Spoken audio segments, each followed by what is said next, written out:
À sa sortie d'audience, l'ambassadrice représentante spéciale du Danemark a précisé que son entretien avec le chef du gouvernement a essentiellement concerné la situation mondiale, les relations entre le Burkina Faso et le Danemark, ainsi que la situation dans la sous-région. Je tiens vraiment au Burkina Faso au cœur. Et c'est aussi pour ça que je pense que c'est vraiment important d'avoir des échanges que nous avons eus, des échanges très importants, positifs avec le Premier ministre. C'était concernant la situation du monde, on pourrait dire, parce que tout ce qui se passe maintenant, c'est vraiment important de privilégier le dialogue, et le dialogue politique, le dialogue diplomatique. Nous avons bien sûr aussi discuté les relations entre le Burkina Faso et le Danemark, et enfin aussi un peu de la situation de la sous-région. C'était très positif. Le Burkina Faso et le Danemark qui reposent sur une coopération de presque 40 ans dans les domaines de l'agriculture et de l'eau potable, entre autres. La diplomate danoise avait exercé comme ambassadrice du Danemark au Burkina Faso il y a 15 ans. Le Danemark respecte des décisions souveraines de chaque pays. Et c'est ça que je voulais dire. Nous sommes un petit pays qui nous prenons aussi des décisions souveraines, mais aussi pour nous part de l'Union européenne. Et ça, c'est important pour nous. Je suis sûre que c'est aussi important pour le Burkina Faso d'avoir des relations avec d'autres pays. Et je pense que c'est vraiment une situation où le Danemark respecte les décisions souveraines des pays. Cette rencontre témoigne de la volonté partagée du Burkina Faso et du Danemark de poursuivre et de renforcer leur partenariat dans le respect mutuel des priorités et des valeurs de chaque partie.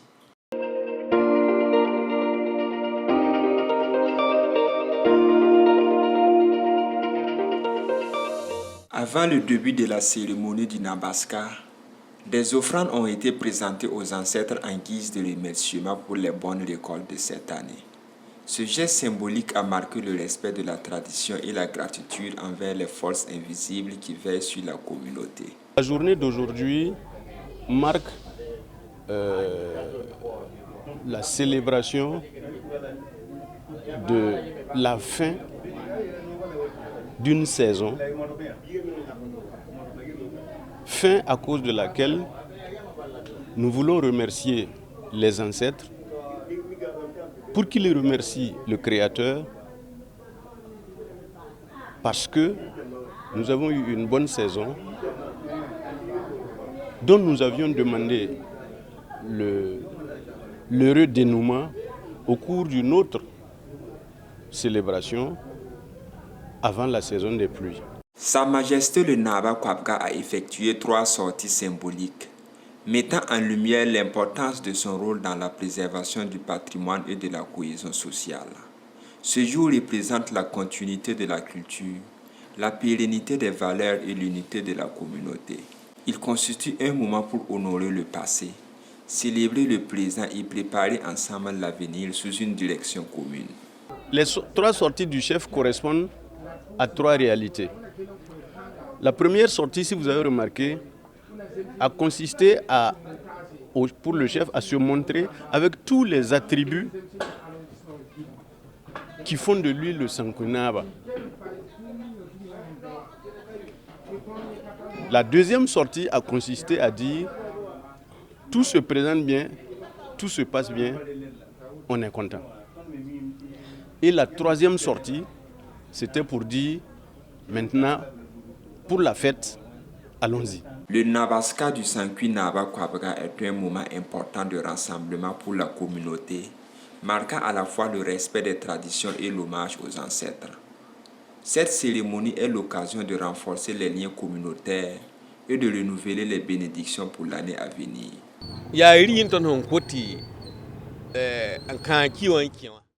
La raison de notre présence aujourd'hui au Nabaska de Sankui Naba Kwabga est qu'en tant que Tiogo, il est notre guide. Puisque c'est son Nabaska, nous sommes venus lui souhaiter une joyeuse fête. Nous, en tant que cultivateurs, nous savons qu'avant de commencer nos récoltes, il est essentiel de solliciter la bénédiction de nos ancêtres. Après chaque récolte, nous leur adressons également des remerciements pour les bénédictions reçues au cours de l'année. Que Dieu accorde longue vie à notre chef et qu'il continue d'exercer son rôle avec sagesse et dévouement pour le bien-être de notre communauté. L'équipe Cabros FC est présente aujourd'hui pour rendre hommage au Sankui Naba Kwabga et prendre part à la célébration du Nabaska. Cette participation reflète non seulement un respect des traditions, mais aussi un soutien à l'unité de la communauté. En prenant part à cette cérémonie, l'équipe a également appris et renforcé sa compréhension des coutumes locales. Oui, nous sommes venus ce matin pour saluer notre chef, lui témoigner notre reconnaissance parce qu'il a vraiment fait des merveilles pour nous. Nous sommes venus lui rendre grâce. Nous avons appris comment saluer un chef. Nous avons pris aussi des conseils venant du chef et nous avons vraiment apprécié. Il nous a demandé d'être attentifs quand le coach nous parle et d'être aussi attentifs en classe. Qu'une bonne joueuse doit être attentive en classe et écouter son professeur. Le Nabaska de Sankui Naba Kwabga a été un moment de rassemblement pour la communauté, permettant de renforcer les liens sociaux et de rappeler l'importance de la préservation des traditions. Cet événement a été l'occasion de réaffirmer l'unité de la communauté et de renouveler les engagements envers nos valeurs culturelles. Il constitue un pas supplémentaire vers la continuité et l'harmonie au sein de la communauté.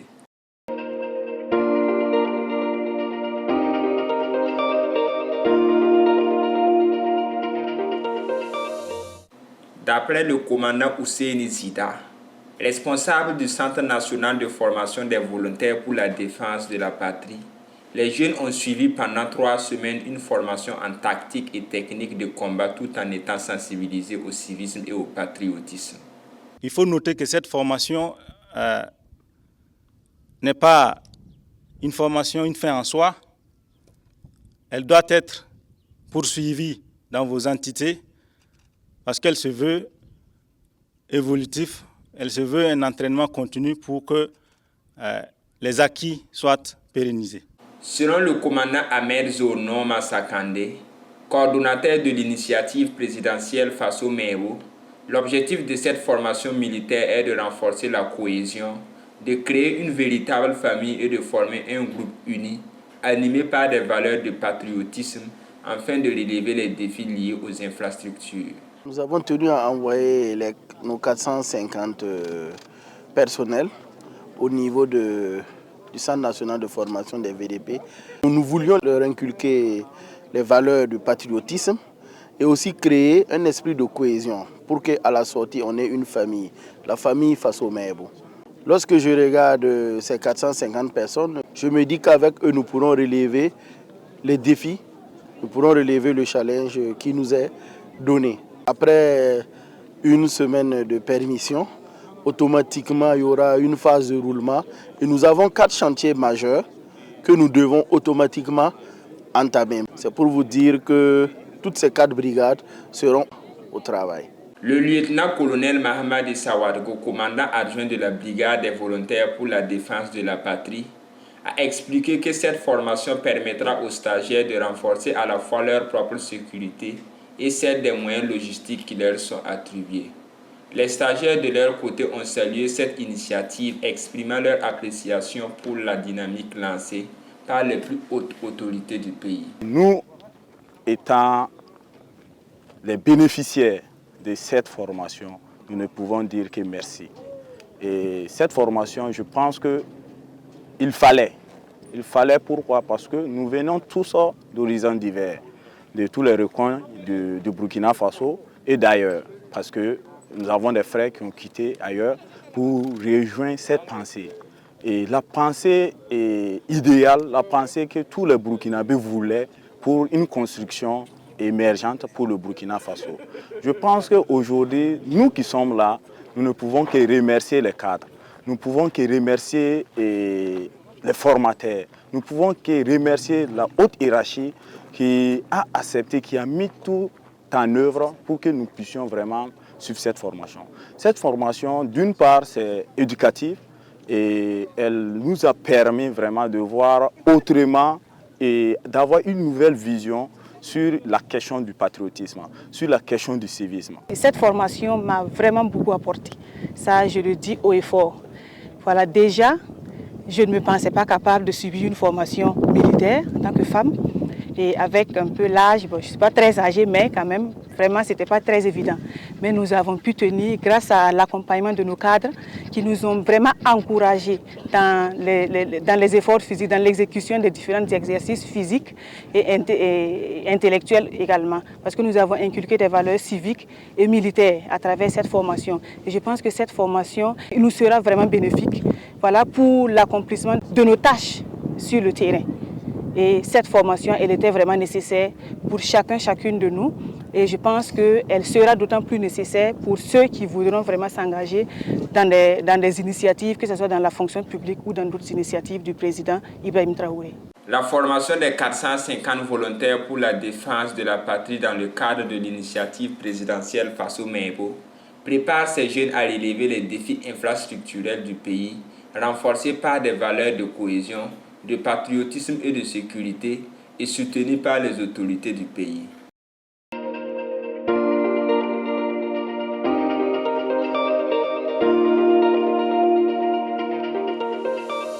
Sa Majesté Naba Ligdi de Kassougou souligne que le Pelga n'est pas seulement une fête, mais un moment sacré de rassemblement, de partage et de renouveau spirituel pour toute la communauté.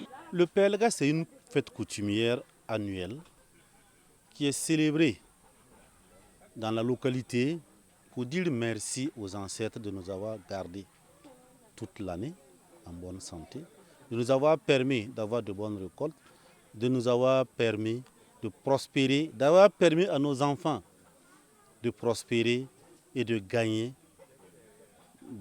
d'atteindre leurs objectifs. Et demander également les bénédictions pour l'année à venir, l'année prochaine, les bonnes récoltes, les bonnes pluies et une protection contre les intempéries. À l'occasion de cette journée, on donne l'eau, comme on le dit de façon terre à terre, à nos ancêtres. On interpelle nos ancêtres. Vous savez que la religion traditionnelle est une religion qui donne l'image du papa comme le premier Dieu sur terre. Ensuite, il trouve que celui qui invoque les mannes trouve qu'il est trop petit pour parler directement à Dieu et demande à son père de parler à son grand-père, qui parlera au grand-père de son père, et ainsi de suite, on les cite pour qu'ils intercèdent auprès du Tout-Puissant, le Dieu unique, invisible et universel, d'intercéder, de nous bénir et de nous gratifier de toutes les bénédictions dont on a besoin. Les participants affirment que leur présence au Pelga de Sa Majesté Naba Ligdi de Kassougou témoigne de leur respect et de leur soutien envers la tradition et les valeurs portées par Sa Majesté Naba Ligdi de Kassougou. C'est vraiment pour témoigner au chef notre loyauté, j'allais dire, parce que depuis qu'il a été chef, nous l'avons soutenu et jusqu'à présent nous le soutenons. Donc quand il dit qu'il a un événement, c'est notre événement parce que nous nous sentons aujourd'hui, membres de la famille ou de la grande famille en tout cas de Kassougou de Manga. Le porte-parole de Sa Majesté Naba Kiba de Manga souligne l'importance de la préservation des traditions et de la prière pour l'accompagnement divin de Sa Majesté Naba Ligdi de Kassougou dans sa mission de chef coutumier. Je prends la parole au nom de Sa Majesté Naba Kiba de Manga, qui, fidèle aux coutumes et aux traditions, m'a chargé de transmettre ses vœux les plus sincères à Naba Ligdi de Kassougou une bonne année. Il prie Dieu et ses ancêtres de l'accompagner dans sa mission de chef coutumier. Antamwa Bazeng Naba Padre, le Pelga symbolise un acte de gratitude envers nos ancêtres pour les bonnes récoltes et une prière pour une moisson abondante l'année à venir. C'est aussi des vœux de paix et de cohésion sociale afin que ces valeurs prévalent dans notre communauté. Le porte-parole de Lour Naba présente ses vœux les plus sincères à Sa Majesté Naba Ligdi de Kassougou en cette occasion spéciale. Il exprime sa profonde gratitude et son respect tout en souhaitant à Sa Majesté une année empreinte de joie, de bénédiction et de prospérité. En cette occasion exceptionnelle du PLGA de Naba Ligdi de Katsougou, nous lui adressions nos vœux les plus sincères. Que cette année soit pleine de joie, de bénédiction et de prospérité. Nous sommes honorés de faire partie de cette grande famille et de maintenir notre unité dans l'harmonie. Que la collaboration entre Sa Majesté Naba Ligdi de Katsougou et Sa Majesté Lour Naba demeure une source de paix et de succès pour tous. La célébration du PLGA de Naba Ligdi de Katsougou est un moment fort de communion, de respect des traditions et de renouveau spirituel. Cet événement va renforcer les liens communautaires et va réaffirmer l'importance de l'unité, de la paix et du soutien mutuel.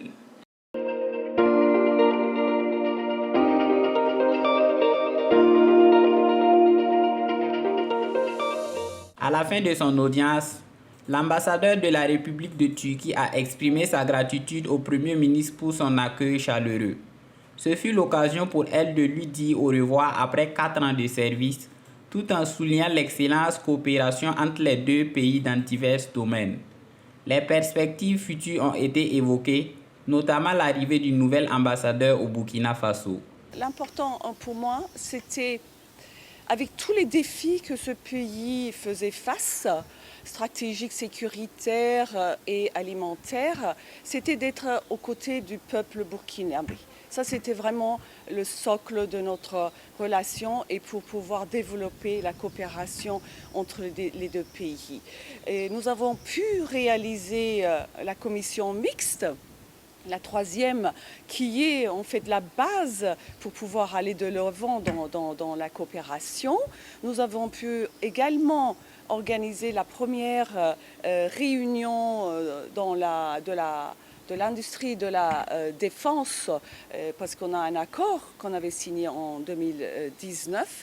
L'ambassadeur de la République de Turquie a affirmé que la 3e réunion de la commission mixte a été réalisée avec succès, constituant ainsi une base solide pour aller de l'avant. Nous avons pu également attirer l'attention des opérateurs économiques et commerciaux de la Turquie. Les investissements, attirer des investissements, et pour cela, on a pu réussir la construction du stadium à Bobo, les académies de sport dans les 13 régions qui vont être faites. Et il y a d'autres entrepreneurs qui sont à présent ici dans le secteur de l'énergie. Et il y a beaucoup d'intérêt aussi dans d'autres domaines de l'intelligence artificielle et également aussi dans la digitalisation. Cette audience a marqué la fin d'une mission fructueuse pour l'ambassadeur de la République de Turquie, consolidant ainsi les relations bilatérales entre le Burkina Faso et la Turquie. Les échanges ont permis de souligner les avancées réalisées et de tracer les grandes lignes de la coopération future, avec l'arrivée imminente du nouveau représentant diplomatique turc au Burkina Faso.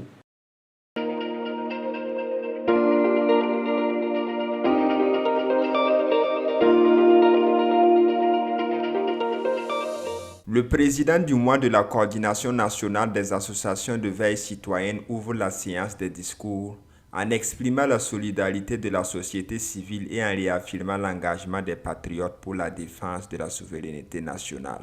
Les générations successives d'impérialistes se sont comportées en prédateurs accumulatifs contre les peuples pacifiques du monde, en particulier le peuple africain.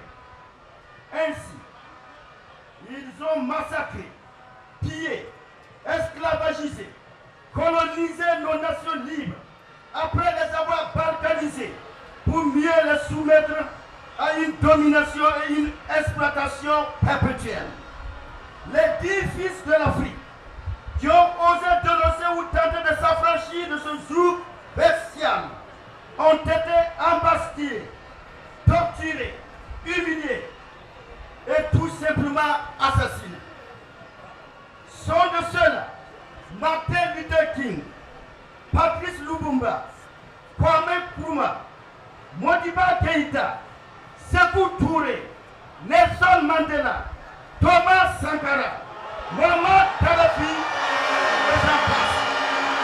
Après le discours du président du mois de la coordination nationale des associations de veille citoyenne, vient le discours le plus attendu, le message du président du Faso, chef de l'État, le capitaine Ibrahim Traoré, lu par le chef du gouvernement. Il a exprimé la gratitude du président du Faso aux patriotes et à la diaspora, appelant à la vigilance contre les ennemis de l'indépendance du Burkina Faso. Comme vous le savez, le capitaine Thomas Sankara l'avait dit, l'impérialiste est un mauvais élève.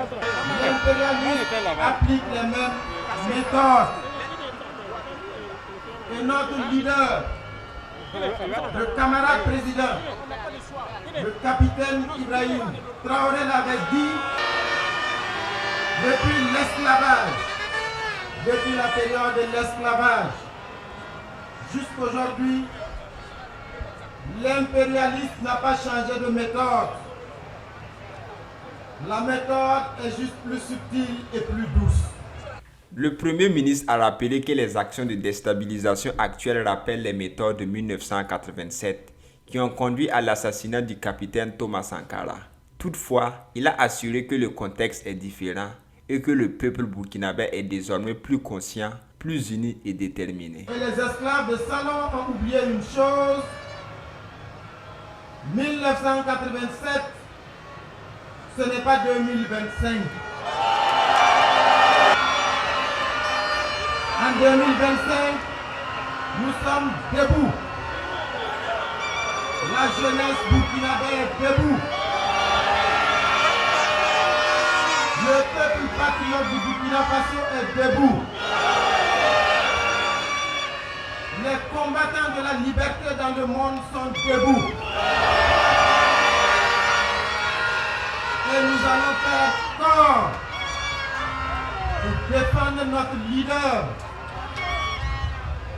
le capitaine Ibrahim Traoré. Le Premier ministre a transmis un message d'encouragement et de fermeté du chef de l'État, affirmant que sa détermination reste intacte malgré les tentatives de manipulation. Camarades, je suis là enfin au nom du camarade président, le capitaine Ibrahim Traoré, pour vous dire que sa détermination et sa sérénité restent intactes.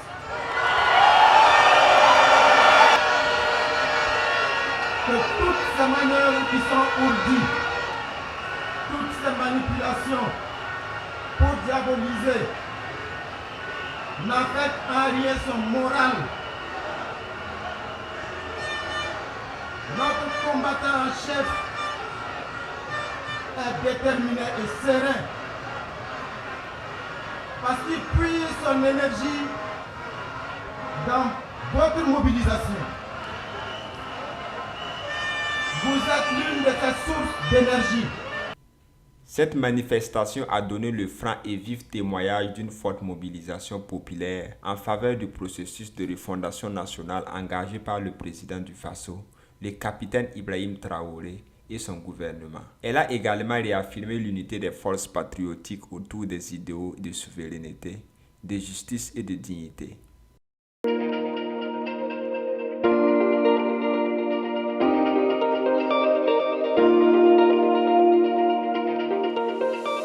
À la place de la révolution, une vaste mobilisation s'est tenue en soutien au capitaine Ibrahim Traoré et à son gouvernement. Des milliers de patriotes se sont rassemblés pour exprimer leur engagement en faveur de la souveraineté nationale et de l'intégrité du Burkina Faso face aux tentatives de déstabilisation.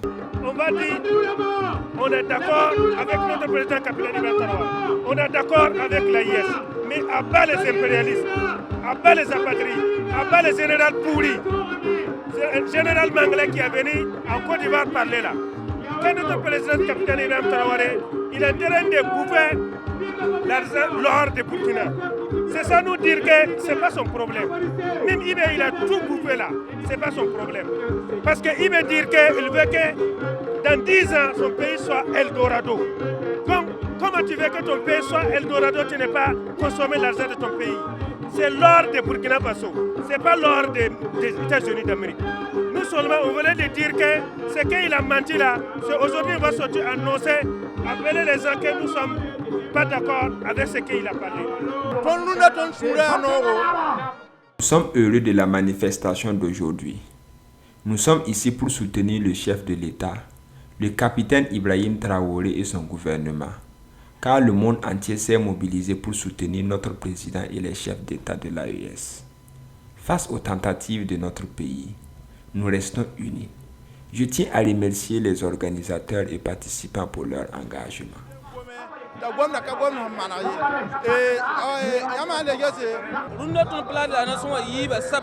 La raison de notre présence ici aujourd'hui est de démentir fermement les propos mensongers du général Langlais qui cherche à semer la division et à déstabiliser notre nation. Nous sommes ici pour réaffirmer notre soutien total au capitaine Ibrahim Traoré et à son gouvernement. En tant que patriotes, nous voulons démontrer que nous sommes unis et déterminés à défendre notre souveraineté et intégrité de notre pays. Cette mobilisation est aussi l'occasion de renouveler notre soutien au capitaine Ibrahim Traoré pour sa vision d'un Burkina plus fort et plus indépendant. Nous lançons un avertissement à ceux qui cherchent à déstabiliser notre nation. Il n'y aura aucune pitié. L'ennemi n'aura aucune place ici. Le peuple burkinabé est prêt à tout pour protéger sa terre et sa liberté.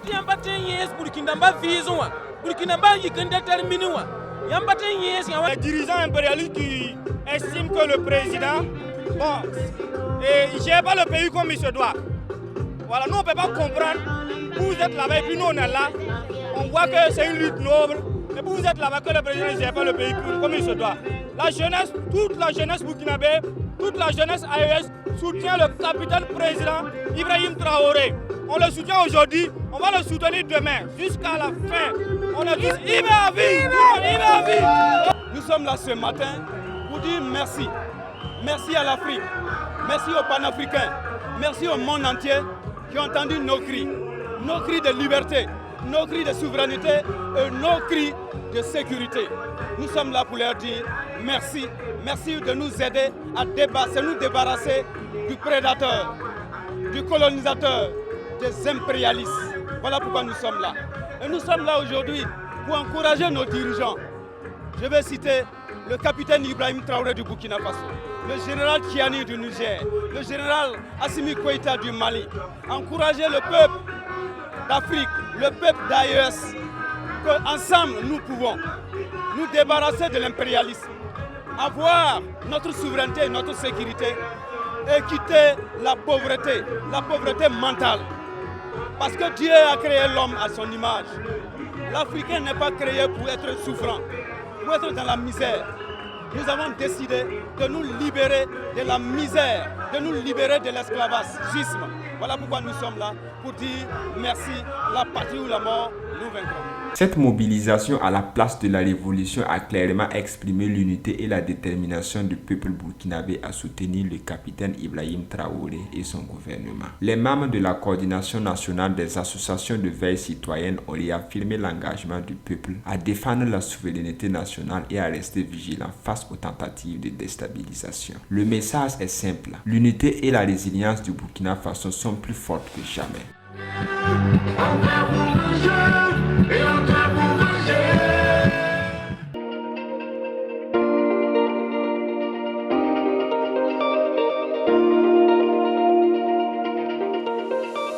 Selon Ouedraogo Abdoul Rachidou, cette journée est l'occasion de rendre hommage aux travailleurs tout en soulignant l'importance de répondre aux besoins de la famille, même en ce jour de repos. Pour ma part, la fête du travail est une journée qui rend hommage aux travailleurs et leur donne le courage de redoubler d'efforts. C'est aussi un moment où les travailleurs peuvent se reposer. En tant que mécanicien, j'ai décidé de travailler aujourd'hui car je sais que beaucoup de personnes feront des déplacements. En cas de panne, si tous les mécaniciens sont en repos, cela pourrait être difficile pour eux. C'est pourquoi j'ai choisi de travailler aujourd'hui. Pour Ouedraogo Abdoul Rachidou, cette journée permet de se reposer. Zongo Abdoul Latif, quant à lui, a une opinion différente. Selon moi, a été journée de travail. La journée internationale du travail, selon moi, est dédiée à la réflexion et à la reconnaissance du travail accompli. C'est l'occasion de faire un bilan sur ces avancées, d'évaluer si on progresse ou non et de proposer de nouvelles idées pour améliorer notre travail et contribuer au développement du pays. Quant à ma propre expérience, je travaille à mon compte et même lors de cette journée, je n'ai pas de véritable repos.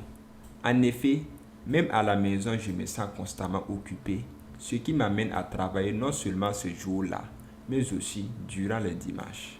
Donc,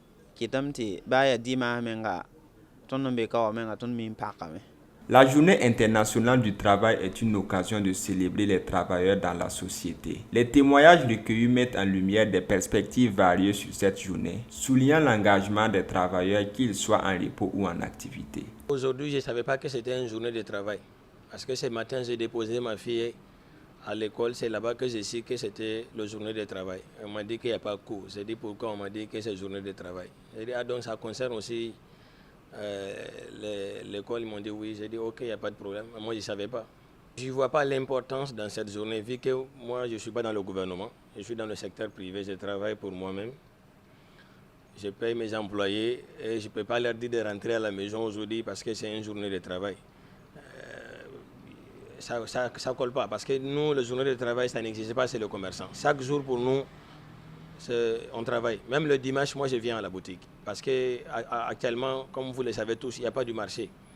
Le pays est un peu chaud, voilà. Donc, il faut tenir, quoi. La journée internationale du travail est une occasion de célébrer les travailleurs dans la société. Les témoignages recueillis mettent en lumière des perspectives variées sur cette journée, soulignant l'engagement des travailleurs, qu'ils soient en repos ou en activité.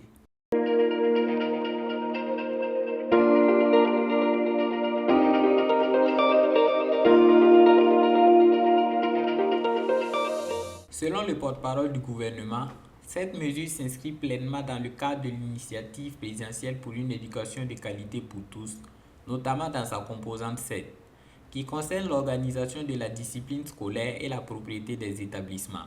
Cette démarche vise à transmettre aux élèves des valeurs civiques et patriotiques, tout en leur offrant des compétences en matière d'autodéfense grâce à une formation théorique, physique et sportive. Cette immersion patriotique obligatoire concernera les élèves admis au brevet d'études du premier cycle BEPC, au certificat d'aptitude professionnelle CAP et au baccalauréat et se déroulera dans des centres de formation spécifiques. Elle va consister à inculquer aux apprenants les valeurs civiques, disciplinaires et patriotiques à travers une formation théorique, physique et sportive. La phase pilote de cette initiative va concerner les élèves admis au baccalauréat. Elle débutera cette année même à l'issue des prochains examens scolaires. La durée de cette immersion et les différentes modalités seront précisées donc par un arrêté. Le Conseil a adopté sous l'égide du ministère de l'Économie et des Finances un rapport portant sur un document de programmation budgétaire et économique pluriannuel pour la période 2026-2028. D'après le ministre de l'Économie et des Finances, Aboubakar Nakanabo, ce document constitue un outil de planification budgétaire. Et ce document de planification nous permet effectivement de prendre en compte les priorités du moment et également les tendances de l'économie au niveau mondial, au niveau régional, pour aboutir bien sûr à la planification au niveau national. Le ministre de l'Économie et des Finances a souligné que le document de programmation budgétaire et économique 2026-2028 prend en compte des priorités telles que la reconquête du territoire, l'autosuffisance alimentaire, la construction d'infrastructures, le développement du capital humain, la relance industrielle et la bonne gouvernance. Il a également mentionné que ce document s'appuie sur des hypothèses favorables, notamment un coût élevé de l'or, une baisse du pétrole, une maîtrise des importances et $1 à un niveau acceptable.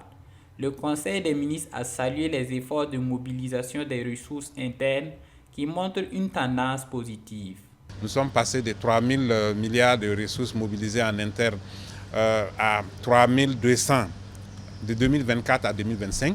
Et en 2026, nous projetons 3500 et cela va être bien sûr le résultat des différentes réformes que nous avons engagées, notamment la digitalisation des procédures de recouvrement et également la digitalisation du foncier, parce que sur l'année 2026, nous allons beaucoup mettre l'accent sur la collecte et l'optimisation des impôts fonciers, ce qui va permettre donc d'optimiser de façon globale la collecte des ressources.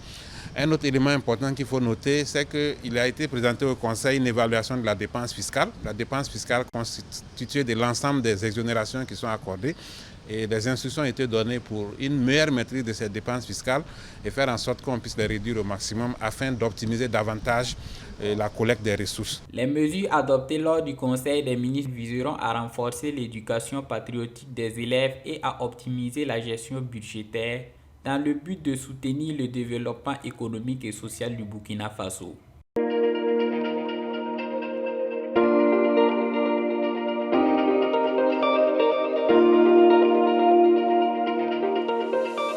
Ben Naba Guigemde de Gonguin a fait une présentation détaillée sur le Bendere.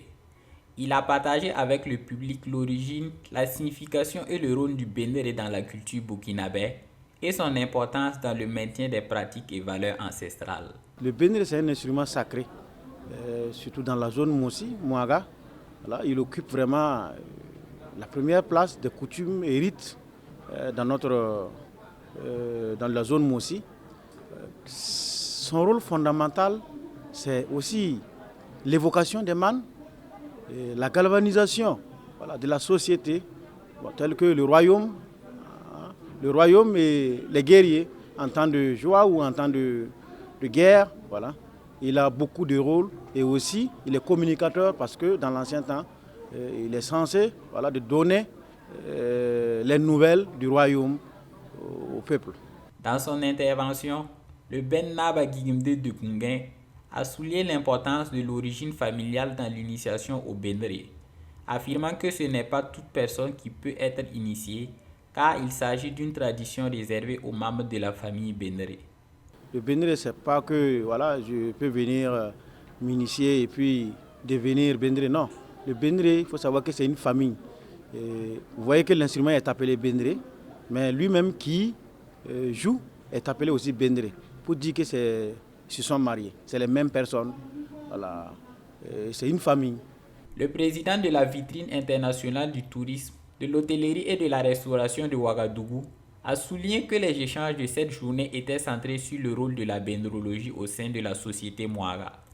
L'objectif de cette discussion était de permettre à la jeunesse de mieux comprendre les origines et les valeurs fondamentales de leur culture. Et effectivement, aujourd'hui, on a parlé de la bendrologie et le rôle du bendré dans la société Mora. Et justement, c'est pour faire comprendre à la jeunesse nos origines et qu'ils sachent que toute chose avait sa place au niveau de notre société avant l'arrivée du colonisateur. Et je pense que même les grands, ce n'est pas seulement les élèves, nous tous nous avons appris avec ce qui s'est passé. Bagamzare Benenwende Joseph affirme avoir enrichi sa compréhension du Bendere et de ses dimensions culturelles. À l'issue des échanges, il a exprimé que cette expérience lui a permis de saisir la signification profonde de l'art et l'importance de sa transmission et sa préservation.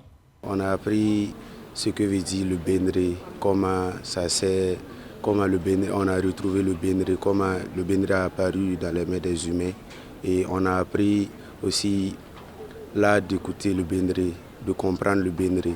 Et puis on nous a montré aussi la confection du Bendere. Avec la tradition qu'on a étudiée aujourd'hui, ce qu'on nous a appris aujourd'hui, nous pouvons le transmettre aussi à nos enfants, à nos petits-enfants. Cette journée dédiée au Bendere a renforcé la compréhension et l'importance de cette tradition dans la culture burkinabé. L'échange enrichissant a permis de rappeler à la jeunesse l'importance de s'approprier leur héritage ancestral et de préserver ces valeurs culturelles essentielles pour les générations futures.